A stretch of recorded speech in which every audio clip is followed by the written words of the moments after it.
about to go down.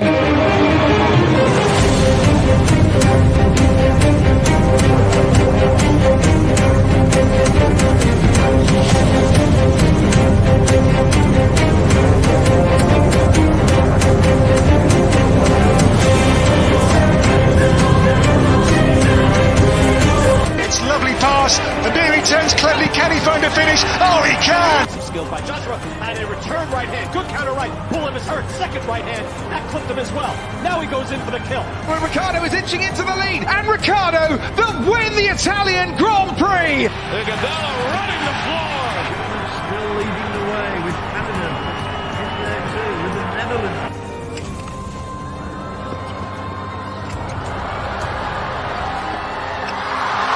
And Musa makes it 4 goals in 2 World Cup matches. The Monaco Grand Prix! Ricciardo triumphant in Monza. Through Bowden Barrett and an early touch and an excellent... Sports Orbit. We make the world go round.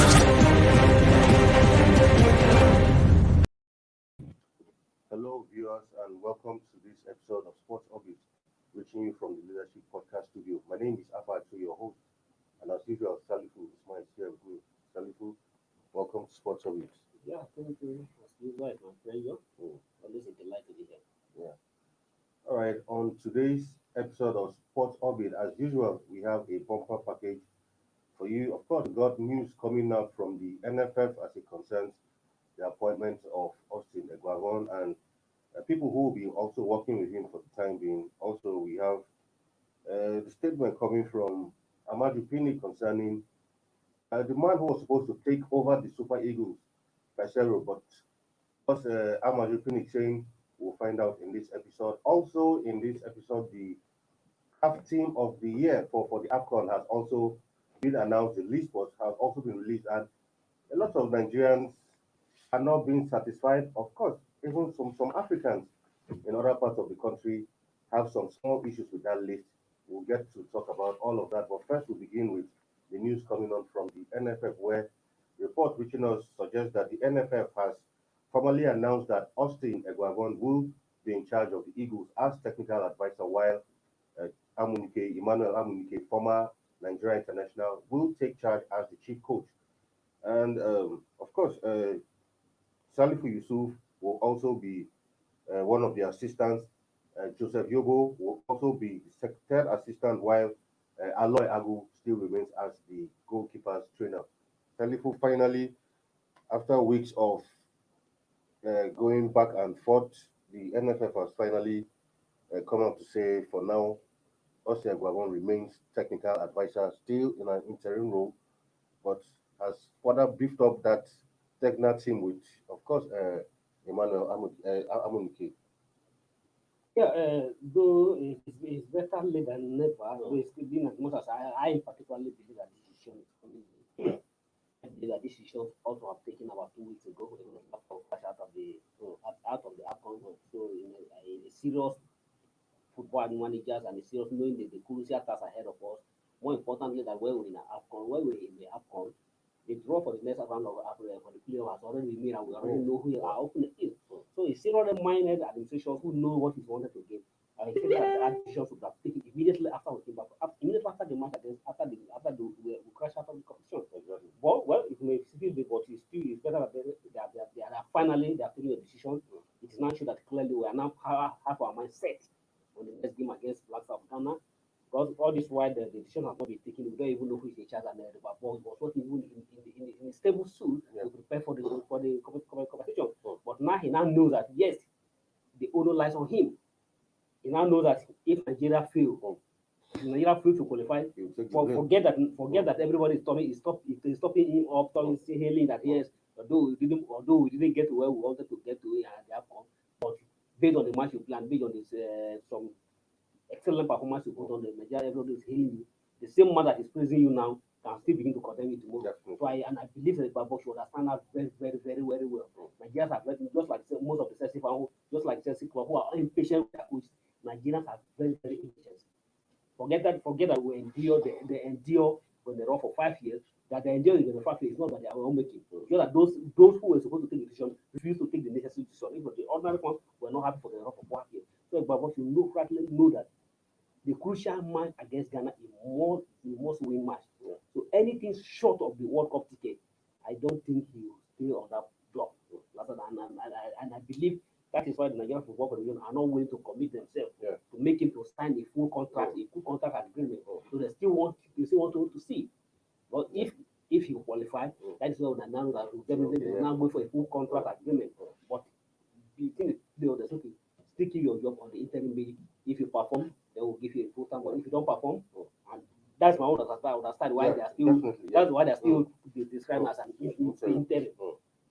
So just like you know that, and now thank God they also fortified the technical crew with the inclusion of Emmanuel Amuneke. But most people want to believe that Emmanuel won't give the job earlier. But now, what does he be? I think he know that okay, he has given opportunity now opportunity for him also to prove what he hope that Nigeria hope he can do and what he think can do. Yes, he has succeeded. He has done well at the age competition level. He assisted Emmanuel in 2013. Before He assisted Emmanuel in 2013. They won the AFCO, and the next edition, the match was handed over to him, and he did disappointed. He still went the trophy. So now. And after that, he went out of Nigeria. The one who is the Italian team qualified them for their first ever World Cup, their first ever Africa Cup of Nations appearance. Although they might have, we see that they didn't perform well at the AFCON proper, but that he was able to give them their first Africa Cup of Nations qualifier. I think his name will be really good to Tajana. Tajana will never forget the name of Emmanuel Amuneke because he was the first coach that made them to even come to the Africa PSA to shoot the place before. So these two heads joining together, we believe Nigeria will be able to get what we want. So what we want for now is to qualify for the 2022 World Cup, and Charles Yusuf was still retained as one of the second assistant coach of the Chan Eagles. Of the Chan Eagles, but the other man, Paul. Actually relieved of Paul and the other man. I think two of them were actually relieved. Two of the coaches were relieved of their job. So I think the focus now is Africa Cup, the playoff against Ghana and the World Cup to ensure that yes, the trust and the confidence that Nigerians are putting on him to be able to justify it. Looking at the whole technical crew now, some Nigerians have expressed a bit of concern about Joseph Yobo. Some have asked, when did Yobo go for a coaching course? What qualifies him to hold a position such as, being an assistant in a team like the Super Eagles? So some of us might not really have been clear, know the criteria for a selection, but what do you make of it? That Yobo is still part of the technical team. Yeah, there's something things we need to understand. If you look at the Super Eagles, Yobo is one of the longest Super Eagles captains. One of the longest actually. Look at Super Eagles captain. He served as a captain for many years. If I'm not mistaken, when Kanwako retired, Yobo was the captain. Kanwako retired in the 2008 or 2008. After AFCON 2016, I think that is where Kanu went. So, and after Kanu left, Yobo was the captain for a very long time till 2013 when he finally won AFCON trophy. And if you look at it, he's the first captain to also won AFCON trophy as a Super Eagles coach. And at the same time, in as much as you may understand that you may say that he made most of the present crops of Super Eagles players, apart from Ahmed Musa and Ken Romero, these are the only team that play that we were able to witness to play along with Joseph Rivers when we were still playing, although towards period of his end of the Super Eagles career. But in as much as he has that status of a former players, and at the same time he's one of those who also have the highest number of the cap, who play over 100 matches for Nigeria. So it's some of the players that everybody wants to looking for. Yes, Eguaveon was a defender during his day. Joseph was also a defender during his day. So I think in as much yes, you may say he may not have the criteria academically. Because certificate is also about academically. So that sometimes there's somebody who may not even good to school, but still have the knowledge. So we may not have the academical qualification, just like we may say, but I think Jobo, who have played up to that standard level, to the highest level, when he was Everton, he was one of their best defenders, play week and weekend, any match. Every season, you still always record you as one of the players who play all the matches. So I think he still have more input to contribute. His presence and his presence still matters in more than ever. I believe the Nigerian Football Federation who decide to keep him in that know what his value is to the club. And I completely agree with you. Away from that, still on coaching anyway, where NFF President Amuneke has said Pesero, the man who was touted to take over the Eagles job initially, is free to take another job. He confirmed that the NFF is yet to sign a deal with Pesero, and discussions over a contract have stalled because of circumstances. Recall that before Eguaveon was given the job, they talk of this man Pesero, but during the AFCON, things changed suddenly, and what the NFF are saying now is that they were not the ones. NFF are trying to make Nigerians understand that NFF did not approach him. It was he who showed interest in the vacant job. So this is somewhat like a somersault, because even in the statement by General Secretary Mohammed Sani, he said perhaps in the future there could be an opportunity to work with him. However, in the view of the performance of the Eagles at the completed AFCON, we hope to give Nigerians and boosted our confidence in the present coaching crew. He said they also appreciate him for showing interest in working with Nigeria, and maybe in future there will be an opportunity. And for now, Pinnick is saying, well, this is what it is. Pesero, if another job from somewhere else comes for him, he's free to take the job and not wait for the Super Eagles job. Is this not a tactical way of completely indirectly saying that Pesero, you've been ruled out completely of this job? Do you need interpreter, or do you need another interpreter to tell that Pesero? No, but the two NFF president come out and say this is what it is, instead of beating around the bush. Pesero, yes, just like the Pesero we see now, we don't see him. Yes. He can go to the Asia continent for a job. Sometimes in Nigeria Football Federation, the more you look, the more you get confused. Exactly. We were in this world. We were still remember about a month ago. We went the same Pinnick was confidently posting on the national television, saying that the coach he has interviewed, that he approached Murillo, and Murillo recommended somebody to them. So Murillo recommended somebody to them, and that even the coach was able to even give him some clue about Nigeria, some of Nigerian players, clue about some Nigerian players that he, as the president of Nigeria, don't even know. So the person you are posting saying all those sort of things, now you announcing that you are the one that you actually approach. When you say you run to Murillo to clear your chest, and Murillo recommended somebody. So it's like sometimes we try to play on the intelligence of Nigeria. You are fooling yourself feeling that you are playing on the intelligence. Exactly. So yet it is. I said the other day that NFF are always a victim of their own decision. That announcement was too hasty. It was too hasty. It was too hasty. When the contract had not even been signed. It was too hasty. The person who has not signed the contract, what should I announce him? Exactly.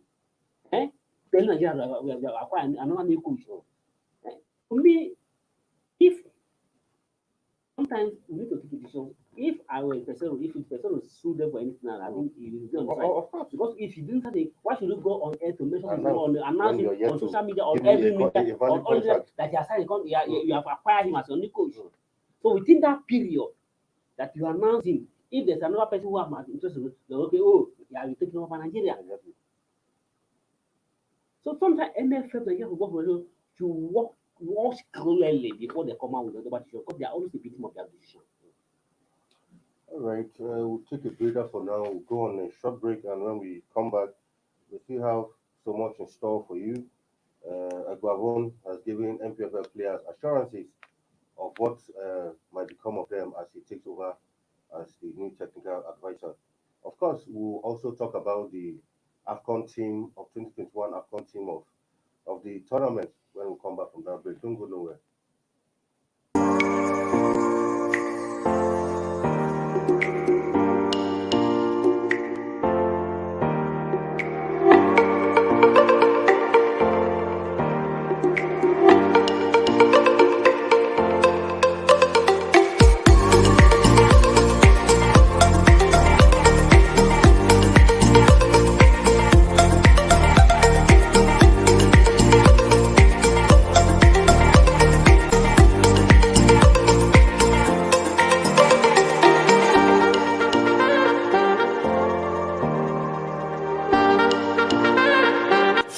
sponsorship, and advert placements, please contact 080-3688-6158. Last Word Leadership Podcast Studio. You have the last word.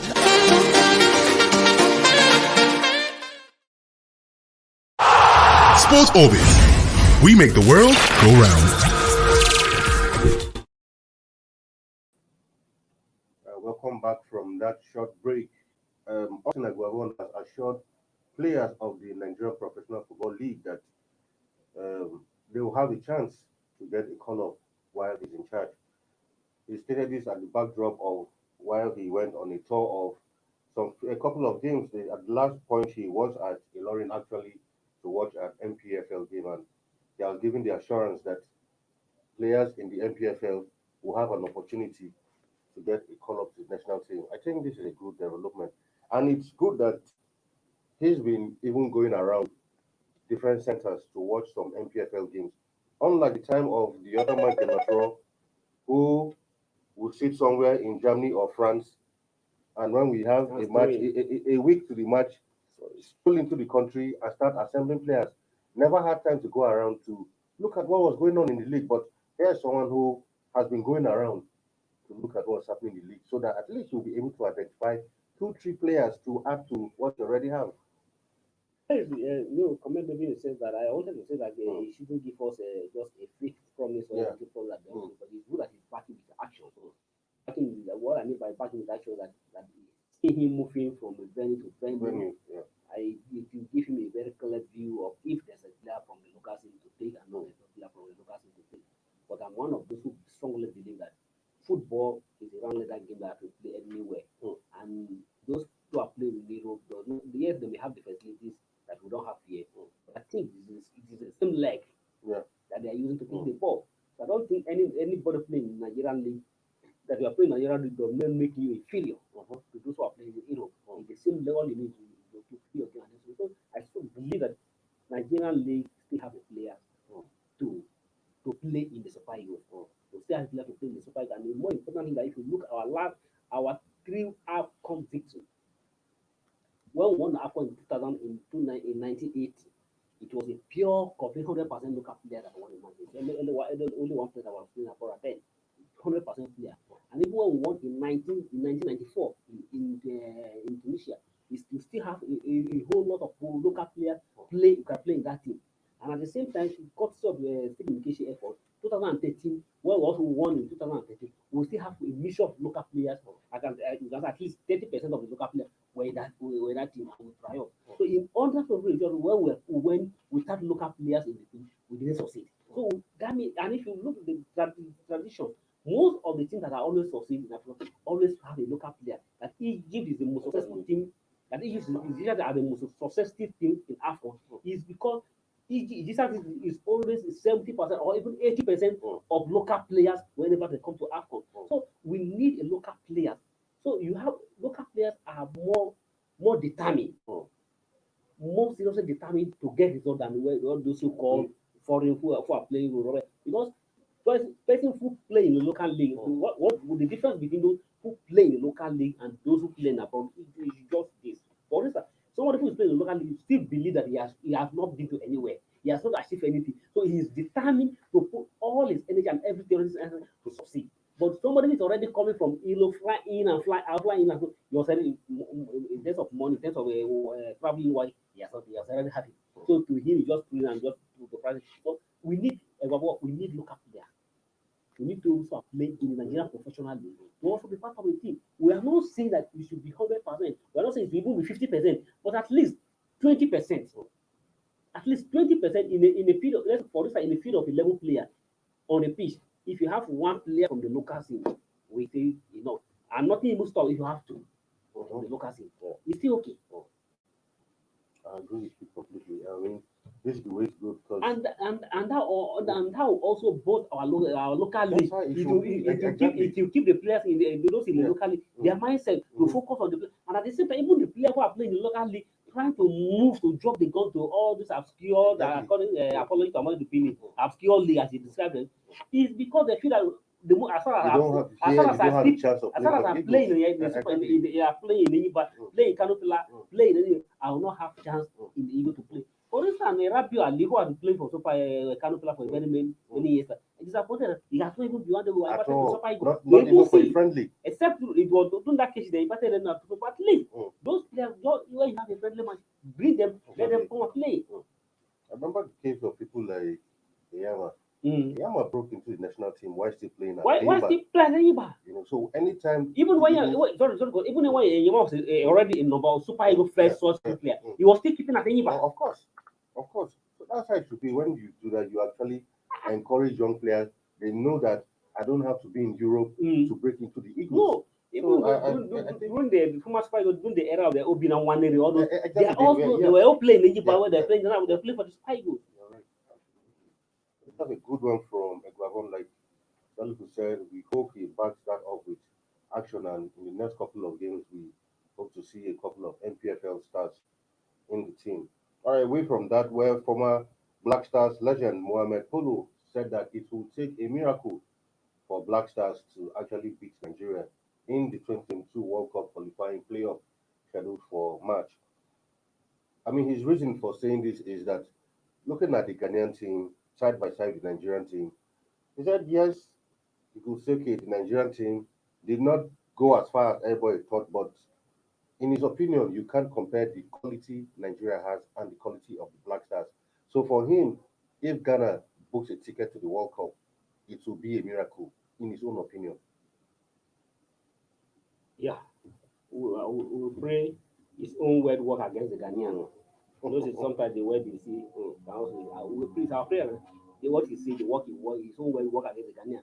But I want us to be very conscious here that those who are in charge of our football and at the same time Babu and his technical team to be very, very, very conscious because the Ghanaians are trying to play mind game, trying to play themselves very low down and to enjoy and give you so much confidence that yes, I know with this Ghanaian, they are not. We shouldn't underrate Ghana anywhere. Anytime. Forget what happened in Cameroon. Ghana still have some quality players. They do. If you have to mention them, look them one by one. Andrayu, you are seeing Andrayu, you are seeing the Brother Jordan, and Jonas Brother are still there in the team, and Andrayu is still one of the very key players, one of the strong African players. Forget anywhere he plays. Partey, who is playing Arsenal, is a very good midfielder. Just when he comes to Arsenal, he was not too far, but when he was Athletic Madrid, is what he did against Liverpool. So, to me, Ghanaian still have a very quality player. If you look at them one by one and side by side by Nigeria player, I think you will be able to go to they have some individual players that cannot even compare to them. But in as much as yes, collectively, what happened to Ghanaian at the African competition was a technical issue, which we have a technical, but they have changed their coach, they have sacked the man. So Super Eagles coach, the players and the technical and the Nigerian football and to be very, very, very careful on the kind of way that are coming from Ghana. There was one even of their parliament that even said that they should not even go and play. That they should not even go and play, that there's no time wasting their time to go and play. So all these things are just a tactical and a mind game. So and we should be very, very careful. Actually, away from that now to the FIFA Club World Cup, where Odion Igalo has expressed confidence ahead of Al Hilal's semi-final clash against Chelsea in the FIFA Club World Cup. I think that match will actually come up tomorrow. Today, Wednesday actually. Not Tuesday. No, it's Wednesday. So, according to him, I mean, he's not a stranger to Chelsea. He knows the team very well, during in time at Watford and his time also at United. So, so we are going to play Chelsea. They're a good team. I've played against them before, but the goal of the team and fans is to win because this team doesn't understand how to lose. So they are going all out. They want to ensure that they knock Chelsea out of this competition. It's not impossible. It's not impossible. If you look at it one by one, they are not anywhere close to Chelsea in terms of rank and in terms of everything.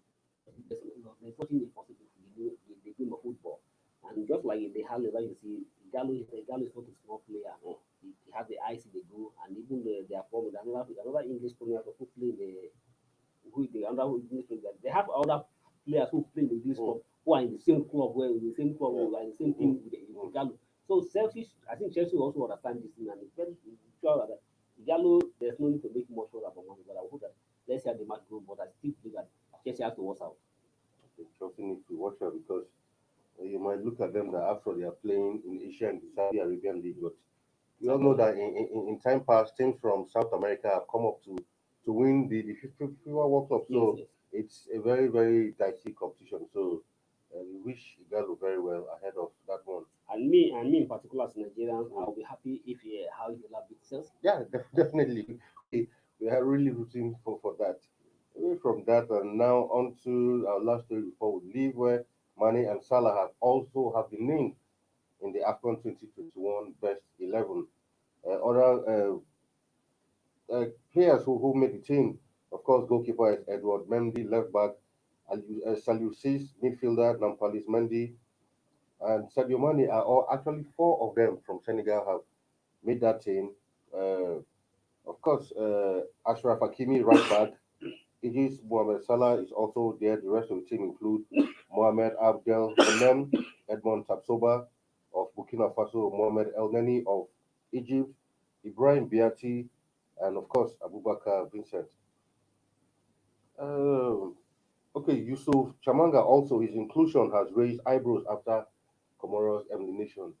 Are you surprised that no Nigerian made this list? Some will say because we didn't go far, but here's someone from Comoros who was also left in the round of 16, but he's there in the list.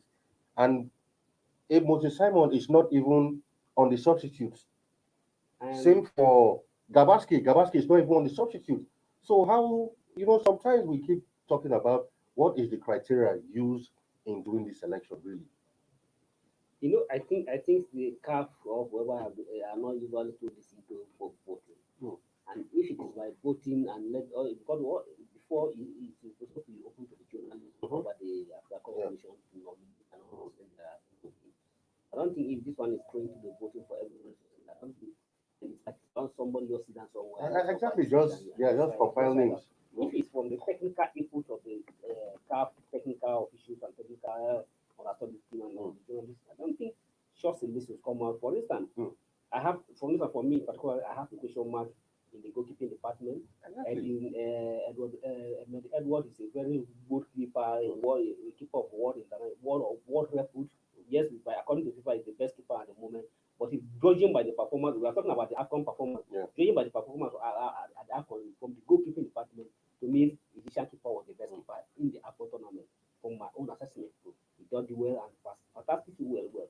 And at the same time, if you are looking at the first, for instance, in the holding midfield, I don't think is it because Egypt played in the final. Is that why you are picking Mohamed and then ahead of Wilfred in the team? There's no need. I don't think why I picking Wilfred is ahead in Mohamed and then to me I never even see as a player ahead of Wilfred in the midfield department. I'm not saying because I'm a Nigerian. No, a lot of eyebrows have been raised. People have questioned. Moses Simon was so dancing in the Africa Cup of Nations in the quarterfinal, and you're able to put him on the substitute. Not even on the substitute bench. If you have to select a team, there's no how a good coach want to pick a team from that. Exactly, because clearly after the first round, he was the player of the whole first round. So you mean all of that was wiped away? He didn't even make the team. Then for Gabaski, even for the substitute, he was not there. Instead, Cameroon's Onana made the substitute bench as goalkeeper before Gabaski. So is it because Cameroon were hosting the tournament? So sometimes you see this kind of list and you really question the rationale for coming up with this kind of list. And if I may say, this is not Africa versus 11. No, at all. I don't agree with this too. Yeah, I don't agree. I totally 100% don't agree with that. Yes, so some name deserve. Some deserve it. For me, for Vincent Abubakar, yes. For Hakimi, yes. Yes. For Mane, yes. Yes. Salah. Even for Salah, I will push it. Yes. Is it because he got to the final? Yes, Salah is a top player, but at the AFCON, I don't. The only match is where Salah. I think it was the semi-final. Even this is a semi-final. No. Against Cameroon. Against Cameroon? No, I think the quarterfinal. That's where, the quarterfinal. That's when Salah really did something special. The only match where Salah do something was the match against Morocco. That was the round of 16. That was the round of 16. That was where Salah even played match. And at the same time, if they go his score against, they really go his score against the Guinea-Bissau. That was the 2 match Gisela play. Guinea-Bissau, and his best performance was against Morocco. Yeah. In every competition, he was only silent in the tournament. So if you even rule him or probably put him on the substitute, I agree. But putting him on the line, no. Right. That's what it is. We'll see how it find out. As usual, the best 11 will get to play an exhibition match, play either the Europe 11 or when they eventually final, we'll see what becomes of that one. Anyway, for now, this is where we draw the curtain on today's episode of Sport Orbit. Salifu, once again, thanks for being in the studio. Until you come your way tomorrow again with another episode, I mean your host, Afa Acho, and it's goodbye from here. Thank you for watching. For sponsorship and advert placements, please contact 080-3688-6158. Last Word Leadership Podcast Studio. You have the last word.